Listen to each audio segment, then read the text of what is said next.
Paula Cisewski, and I'm here in New York, and I'm about to read for the poetry project tonight at St. Mark's Church with Ronaldo V. Wilson.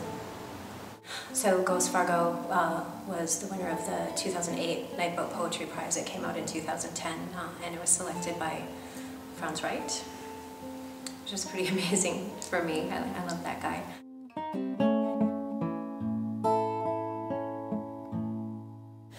The first poem I'll read is called Ghost Fargo. My brother is Paul Bunyan, is the fugitive, is becoming Herculean, gone now this quarter century. His gait widens, his golden hair flows. I have driven across this beautiful, uncomfortable country many times and have not seen him everywhere. Therefore, if I take some liberties to exploit his memory, I will at least be honest. It's not his person, but my longing become epic. Longing and my faithful line edits performed on memory to preserve love. To preserve love, my brother is Don Quixote, Johnny Appleseed.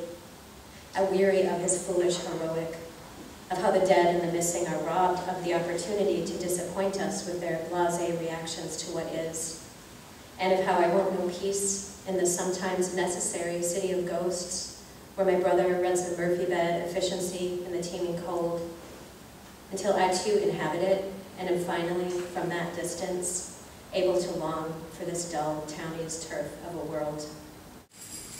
There's going to be a few surprises. I'm going to try to read across these books, but I'm going to start with something so new that I don't even know what to do with it. I've been making these songs.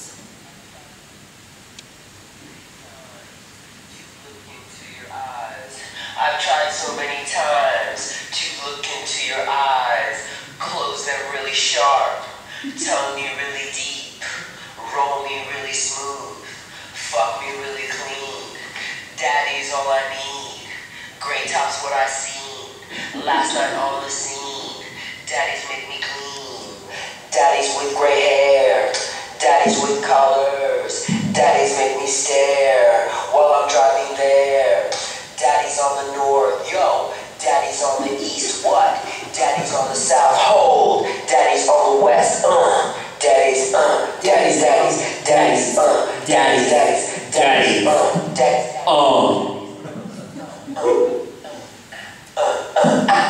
daddy's, daddy's, daddy's, daddy's, daddy's, daddy's, daddy's, daddy's, daddy's. At the park down the street and around the corner where we play tennis, I once heard buff-bearded James say he seduced a woman in the bathroom, hiked her dress up and did her on the counter.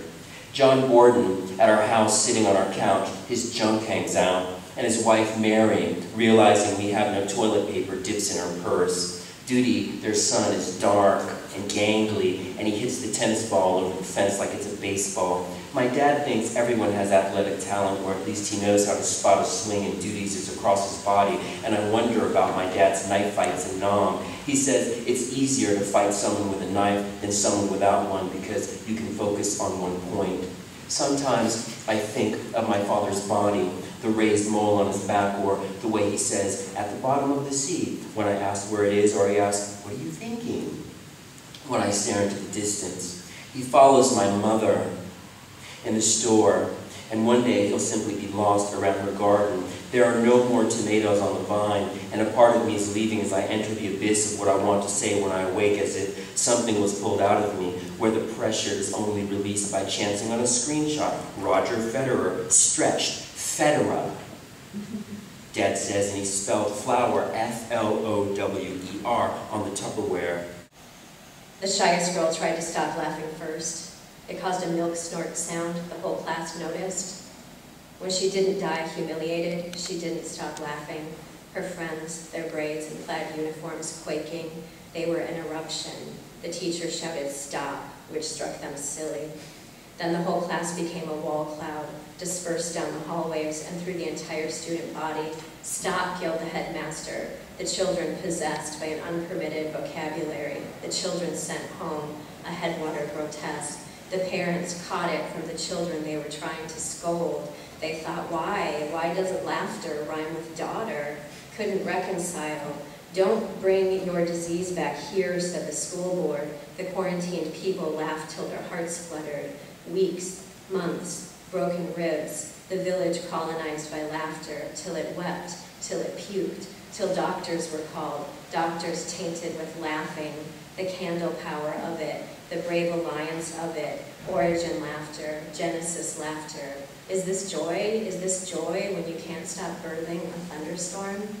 Hi, I'm Ronaldo Wilson, and I just gave a reading at the St. Mark's Poetry Project. So I'm working on 2 new books. The first is called Lucy 72, which is a cycle of poems which are written long couplets that map a figure named Lucy who morphs from white woman to black object to black thing to porous field in a number of fields that work through sound, image, and psychic disturbance.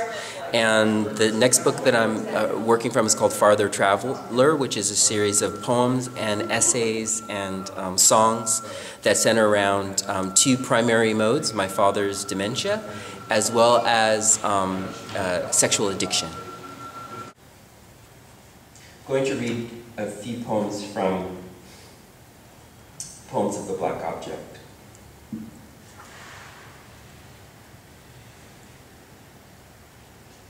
The black object's deportment. The black object's phlegm is green in the center of a milky white, which is less of a shock than the look that passes between it and the thin mustache of a black that waits for its release. One object waits for the other to form a mouth. It sees pink lips shaped to blow waste. A black object, realizing it is being watched, would normally pull the lug in until the corner. In fact, it knows one should spit as little as possible, leastwise upon a floor.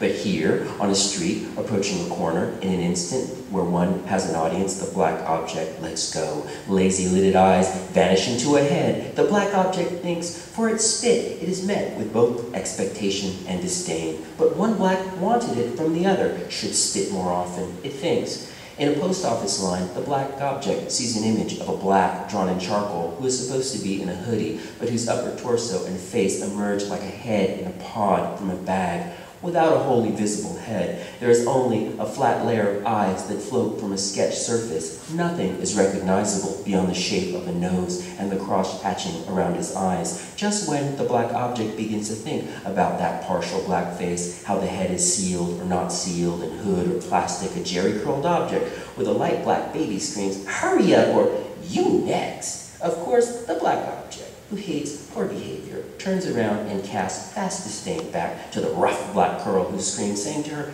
"Calm down," or "Relax." Sometimes if one says, "Calm down," or "Relax," to a crass black object, that object will operate much like a flag at the end of a wind's tether, flapping, this is the case, "I'm from LA." Looking down to the silent child, the flapper asks, "Huh, baby?"